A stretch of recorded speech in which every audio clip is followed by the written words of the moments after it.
நினைச்சாங்க. ஆனா என்ன செய்யல, ஏத்துக்கிறது காரணம் என்ன தெரியுமா? இந்த கொள்கை தவறுங்கிறதுலாம் காரணம் கிடையாது. ஒரே ஒரு காரணம் தான். என்ன காரணம்?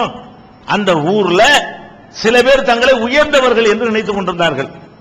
மனிதர்களுக்கு மத்தியில் ஏற்றத்தாழ்வு உண்டு, நாங்கெல்லாம் உயர்ந்த சாதி, இவங்க எல்லாம் மட்டமான சாதி, உயர்ந்த சாதிக்குன்னு ஒரு தனியான மரியாதை இருக்கிறது, உயர்ந்த சாதியினருக்கு உள்ள அந்த மட்டங்களுக்கு தாழ்ந்த சாதிக்காரங்க வரக்கூடாது என்று ஒரு சாதி முறையை ஏற்படுத்தி வைத்திருந்தார்கள். முகமது ஸல்லல்லாஹு அலைஹி வஸல்லம் சொன்ன அந்த மார்க்கம் அதை தகர்க்குது. என்ன தகர்க்குது? எல்லா மனுஷனும் சமம், யாரும் பிறப்பால் உயர்ந்தவர் கிடையாது, ஒரு குடும்பத்தில் பிறந்தவன் வசந்தவன், இன்னொரு குடும்பத்தில் பிறந்தவன் தாழ்ந்தவங்கிறது கிடையாது, நடத்தையினால வசர முடியும். நல்ல செயல் செய்யறவன் வசந்தவன், கெட்ட செயல் செய்யறவன் தாழ்ந்தவன் சொன்னால் அதுக்கு ஓகே, அது அர்த்தம் இருக்குது. இந்த வீட்டுல பிறந்ததுனால வசந்தவன், அந்த வீட்டுல பிறந்ததுனால தாழ்ந்தவன், அது இஸ்லாத்துல கிடையாது. ஆனா இருக்குன்னு அந்த மக்கள் நம்பிக்கிட்டு இருந்தாங்க. அப்ப நபிகள் நாயகம் ஸல்லல்லாஹு அலைஹி வஸல்லம் வந்து அவங்க ஒரு பேரம் பேசுறாங்க. என்ன பேசுறாங்க? நீ சொல்றலாம் சரியா தான் இருக்குது, உன் கொள்கையை நாங்க அப்படி ஏத்துக்கிறோம், அல்லாஹ் தானே வணங்கணும், வணங்கிட்டு போறோம். சில போதனைகள்லாம் சொல்ற, குடிக்க கூடாது, பொய் சொல்லக்கூடாது, விபச்சாரம் பண்ணக்கூடாதுன்னு சொல்ற, அது கூட நல்லா தான் இருக்குது, அது கூட ஏத்துக்கிறோம். ஆனா எங்களுக்கு தனியான ஒரு இடமும் இவங்களுக்கு தனியான ஒரு இடத்தையும் கொடுத்துரு. இந்த மாதிரி ஜும்மா நடத்துல 2 ஜும்மா நடத்துங்கிறாங்க, வேற ஒண்ணும் கிடையாது. ஜும்மா நடத்தினா என்ன செய்ய, எங்களை மாதிரி ஆட்களையா தனியா கூட்டிட்டு போய் ஒரு பயானம் பண்ணு, அவங்கள போய் தனியா கூட்டிட்டு போய் பயானம் பண்ணு, 2 பேரும் ஒண்ணா வச்சுப்படாத, எனக்கு பக்கத்துல அவன், அவனுக்கு பக்கத்துல நான், அவனை முந்தி என்னைய பிந்தி எல்லாம் வச்சீங்கன்னா அது எங்களை பாதிக்குது. எங்களுக்குன்னு ஒரு ஸ்டேட்டஸ் இருக்கா இல்லையா, எங்களுக்குன்னு ஒரு அந்தஸ்து இருக்கா இல்லையா, நீங்க எல்லாத்தையும் சமம்னு சொல்லி கெடுக்கிறீங்களே இப்படின்னு பேரம் பேசுறாங்க. அப்ப கொள்கை மேற்று கிடையாது அவங்களுக்கு மேற்று என்னது? இவர் சொல்ற ஒரு இறை கொள்கை அவனுக்கு பிடிக்குது, அவர் சொல்லக்கூடிய நல்ல நல்ல அறிவுரைகள் எல்லாம் பிடிக்கிறது, நல்ல கருத்தா, ஆளு நல்ல ஆள் தான், இவர் நோக்கத்துக்காக சொல்லல, தலைவர் அவர்களுக்காக சொல்லல, பதவியை பிடிக்கிறதுக்காக சொல்லல, சம்பாதிக்கிறதுக்காக சொல்லல, எல்லாமே அவங்களுக்கு தெரியுது. ஒன்னே ஒண்ணு அவங்களுக்கு முடியல, எது? நானும் இவனும் ஒன்னா, நானும் அவனும் ஒன்னா, நானும் நீக்குறவன் ஒன்னா, நானும் வெளியூர்காரனும் ஒன்னா, நானும் தாழ்த்தப்பட்டவனும் ஒன்னா அப்படின்னு நினைக்கிறார்கள். அப்ப நபிகள் நாயகம் ஸல்லல்லாஹு அலைஹி வஸல்லம் அவங்கள்ட்ட வந்து இத ஒரு பேரமா பேசுறாங்க. எல்லாம் ஓகே, ஏத்துக்கிறோம், இதை மட்டும் பிரிச்சு போடும், தனித்தனி பள்ளிக்கூடம், தனித்தனி பள்ளிவாசல், தனித்தனி குளம், தனித்தனி இப்படி எல்லாம் தெரிய வைக்கிறேன் அப்படின்னு கேட்கிறாங்க. நபிகள் நாயகம் ஸல்லல்லாஹு அலைஹி வஸல்லம் மனசுல கூட ஒரு வந்துட்டு மாத்திக்கலாமே, ஏத்துக்கலாமேன்ற மாதிரி அவங்க மனசுல ஒரு ஃபீலிங் அது கூட உண்டாகி போச்சு. இப்படி பேசிக்கிட்டு இருக்கிற நேரத்தில் கண் தெரியாத ஒரு சஹாபி, கண் தெரியாதோடு மாத்திரம் இல்லாம இவர்கள் பார்வையில் தாழ்ந்தவர், தாழ்த்தப்பட்ட சமுதாயமாக கருதப்பட்டவர், அவர் ஏற்கனவே இஸ்லாத்துக்கு வந்தவர், அந்த சஹாபி அப்படி அந்த பாதை வழியாக போய் கொண்டிருக்கிறார். நபிகள் நாயகம் ஸல்லல்லாஹு அலைஹி வஸல்லம் அவங்களுடைய குரலை கேட்டு இந்த இடத்துல ரசூலுல்லாஹ் இருக்கிறாங்கன்னு விளங்கிக்கிறார். கண்ணு தெரியாத காதலாம் நல்லா இருக்கும், மற்ற விஷயங்கள்லாம் நல்லா வேலை செய்யும், அதிகமா நம்மளோட கூடுதலா வேலை செய்யும். அப்ப ஒருமுகப்படுத்துற காரணத்தினால கண்ணு இருக்கிறவன் கேர்லெஸ்ஸா இருப்பான், கண்ணு இல்லாதவன் கொஞ்சம் கேர்ஃபுல்லா இருப்பான்.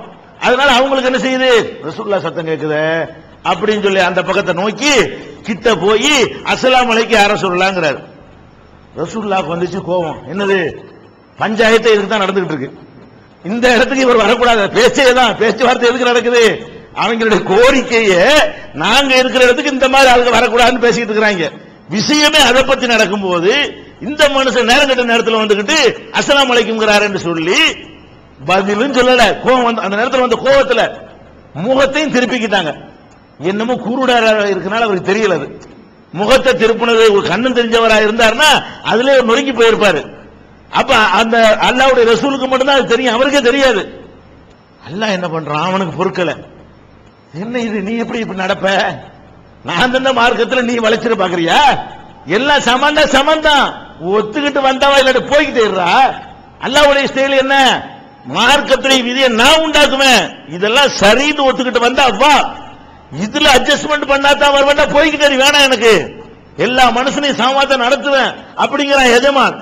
அதுல ரசூலுல்லாஹ் ஒரு நல்ல நோக்கத்துக்காக வேண்டி கரெக்டா தானே இருக்கு, கொஞ்ச நாளைக்கு பிறகு மாத்திக்கிறோமே அப்படிங்கிறாங்க. அதுக்கு அல்லாஹ் உடன்படல. உடனே என்ன பண்றான், ஒரு சூறாவையே இறக்குறான். எதுக்கு, ரசூல் ஸல்லல்லாஹு அலைஹி வஸல்லம் இந்த போக்கை கண்டிச்சு, நீ கோபப்பட்டதை கண்டிச்சு கடுமையான வார்த்தைகளை பிரயோகம் பண்ணி ஒரு சூரா. என்ன சூரா, அபஸ வதவல்லா அன்ஜாஅஹுல் அமா, குருடர் வந்ததற்காக இவர் முகத்தை திருப்பிக் கொண்டார். நீ திருப்பிக்கிட்டேன்னு கூட சொல்ல மாட்டேங்கிறான். கோபத்தில் இருக்கும்போது நம்ம என்ன செய்வோம், பையன் மேல நம்ம கோபமா இருக்கிறான்னு வைங்களேன், அவனை நேரடியா கேட்க மாட்டோம். வளர்ந்துட்டார்ல இப்படி, அதாவது எப்படி சொல்லுவோம், கண்டிக்கும் போது கொஞ்சம் கோபம் இருந்தா ஏன்டா அப்படி செஞ்சேன்னு கேட்போம். ரொம்ப கோபம் இருந்துச்சுன்னு சொன்னா வேற ஆட்ட பேசுற மாதிரி போவோம். தலைக்கு மேல வளர்ந்துட்டார்ல, சம்பாதிக்கிறார்ல, பக்கத்துல இருப்பான், நீ சம்பாதிக்கிறீங்களா அந்த திமிர்ல பேசுறேன்னு சொல்ல மாட்டோம். எப்படி பேசுவோம், மூணாவது ஆட்ட பேசுற மாதிரி படற்கையா பேசுவோம் இல்லையா? அந்த மாதிரி அல்லாஹ் பேசுறான். நீ முகத்தை சுழிச்சேன்னு சொல்லாம இவர் கடுகடுப்பாயிட்டாரு இப்படி வேற ஆள்கிட்ட பேசுற மாதிரி வகி அவங்களுக்கு தான் வருது. அல்லாஹ் என்ன செய்யறான், நேரம் பேசாத அவ்வளவு கோபத்தை வெளிப்படுத்துறான். அல்லாஹ்வுடைய கோபம் எப்படி இருக்கு, நேருக்கு நேரம் உன்கிட்ட பேசவே மாட்டேன், அவ்வளவு பெரிய விஷயத்தை நீ செஞ்சு விட்டேன்னு சொல்லி இவர் கடுகடுத்தார். அபஸ்தன்னு சொல்லாம அபசங்கிறான். நீ கடுகடுத்தான்னு சொல்லல, நீ முகத்தை கடுகடுப்பா வச்சுக்கிட்டேன்னு சொல்லாம இவர் கடுகடுப்பாயிட்டான்னு யார்கிட்ட பேசுற மாதிரி பேசுறான். வல்லா, அலட்சியமாக நடந்து கொண்டார். அன்ஜாஅஹுல் அமா, ஒரு குருடர் வந்த பொழுது இவர் அலட்சியமாக நடந்து விட்டார் அப்படின்னு சொல்லி வரிசையா அல்லாஹ் அடுக்குறான். எப்படி எடுக்கிறான், அம்மா மன் ஜாஅக யஸா வஹுவ யக்ஷா ஃபஅன்த அன்ஹு தலஹா. உன்கிட்ட அல்லாஹ்வை பயந்து ஓடோடி ஒருத்தர் வர்றாரு, அவர் அலட்சியப்படுத்துறியா? அல்லாஹ் கேட்கிறான், அவர் யார் வந்தவர்? அவங்க பார்வையில் தாழ்ந்தவர், என்னைய பயப்படுறவர், இறைவனாகிய என்னை ஏற்று என்னை முழுசாக நம்பி என்னை ஒப்புக்கொண்டு உனக்கு பின்னாடி நிக்கிறாரு, அவரை நீ விரட்டியா? அம்மாமன் ஜாக யஸா, உன்னை நோக்கி ஓடோடி வருகிறார், வஹுவ யக்ஷா, அவர் அல்லாஹ்வை பயப்படுகிறார், ஃபஅன்த அன்ஹு தலஹா, அவரை நீ அலட்சியப்படுத்துகிறாயா? அம்மாமன் இஸ்தக்னா, எவன் உன்னை அலட்சியமாக நடத்துகிறானோ ஃபஅன்த லஹு தஸத்த, அவனுக்கு போய் வலிந்து பேசிட்டு இருக்கிறியா? அவன் உன் கொள்கையை மாத்த சொல்றான், உன்னுடைய கோட்பாடை மாத்த சொல்றான், உன்னுடைய கொள்கைக்கு விலை பேசுறான். இது ஒரு விலை தான், அது அட்ஜஸ்ட்மெண்ட் பண்றது. அவன் அட்ஜஸ்ட்மெண்ட் பண்ண சொல்றான், இவர் அப்படியே ஏற்றுக்கொண்டார். அப்படியே ஏற்றுக்கொண்டவரை விரட்டி போட்டு அட்ஜஸ்ட்மெண்ட் பண்றவங்களை தூக்கி பிடிப்பீங்களா நீங்க? அவங்களுக்காக வேண்டி இவர் மேல கோபத்தை காட்டுவீங்களா? அல்ல கேட்கிறான்.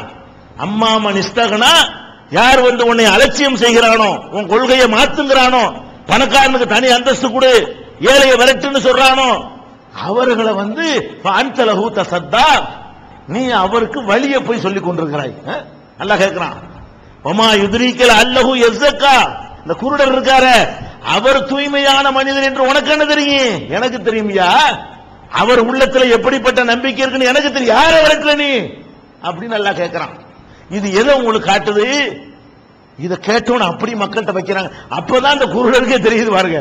யாருக்கு தெரியாம மறைச்சிருக்கிற ஒரு விஷயத்தை ரசூலுல்லாஹ் புறக்கணித்தது, கோபப்பட்டது அந்த மனுஷனுக்கே தெரியாது. அல்லாஹ் என்ன செய்றான், சொல்லு போய் உன் கௌரவம் எனக்கு முக்கியம் கிடையாது, உன் கௌரவம் என்னுடைய அதிகாரம் தான் முக்கியம். என்னுடைய கொள்கையில மாற்றம் செய்யணும்னு நினைச்சியா தப்புன்னு போய் சொல்லு, என்னை இறைவன் கண்டிச்சு விட்டான்னு சொல்லு, நான் தவறாக நடந்துட்டேன்னு போய் சொல்லு, அதிகாரம் உனக்கு இல்லைன்னு போய் சொல்லு. எனக்கு தான் அதிகாரம், உனக்கு என்ன அதிகாரம் இருக்கு? அவரை கடிந்து கொள்ள நீ யாரு? நான் கொண்டு வந்த கொள்கையை மாத்திருக்கு நீ யாரு? யாரை நோக்கி கேட்கிறான்? அல்லாஹ் ரசூல் ஸல்லல்லாஹு அலைஹி வஸல்லம் அவர்களை நோக்கி கேட்கிறான்னா நம்ம என்ன நினைக்கிறோம்? அபு ஹனீஃபா இமாமுக்கு அதிகாரம் இருக்குங்கிறோம், ஷாஃபி இமாம் அவர் சொன்னதெல்லாம் மார்க்கம் நினைக்கிறோம், மாலிக் இமாம் சொன்னதெல்லாம் மார்க்கம் நினைக்கிறோம், ஹம்பலி இமாம் சொன்னால் மார்க்கம் நினைக்கிறோம், ஜமாத்தார்கள் சொன்னா மார்க்கம் நினைக்கிறோம். அட ரசூலுல்லாஹ் சொன்னாலே சில விஷயங்கள் மார்க்கமாக மாட்டேங்குது. ரசூல் ஸல்லல்லாஹு அலைஹி வஸல்லம் அவர்கள் அல்லாஹ்வுடைய செய்தி வாங்காம சுயமா சொல்லிவிட்டால் அது தீனாக ஆக மாட்டேங்குது, இறைவனால் கண்டிக்கப்படுகிறது. உஹது போர்க்களத்திலே நபிகள் நாயகம் ஸல்லல்லாஹு அலைஹி வஸல்லம் அவர்கள் கடுமையாக தாக்கப்படுகிறார்கள். கடவாய் பல்ல வெட்டி வாய் ரெண்டா பிளந்து பற்கெல்லாம் நொறுங்கி ரத்தம் கொட்டி மூர்ச்சையாகி கீழே விழுந்தால் மூத்தாகி விட்டார்கள் என்று வதந்தி பரவுது. அவ்வளவு பெரிய காயம், அவ்வளவு பெரிய ரத்த ஓட்டம், இந்த அளவுக்கு ரசூல் ஸல்லல்லாஹு அலைஹி வஸல்லம் அவர்கள் மூர்ச்சையாகி விழுந்துடுறாங்க. அவ்வளவு பெரிய ஒரு தாக்குதலுக்கு உஹது போர்ல ஆளாவுறாங்க. வேதனை வருமா தெரியும்? சாதாரண முள்ளு குத்துன வேதனையா இருக்க, ஒரு பிளேடு அறுத்துல நமக்கு எவ்வளவு வேதனையா இருக்கு? பயங்கரமான வெட்டு காயத்துல வாயும் பொளந்து பல்லும் கொட்டி புல போட்டு ரத்தம் கொட்டிக்கிட்டு இருந்தா என்னவாக? தலை வேதனை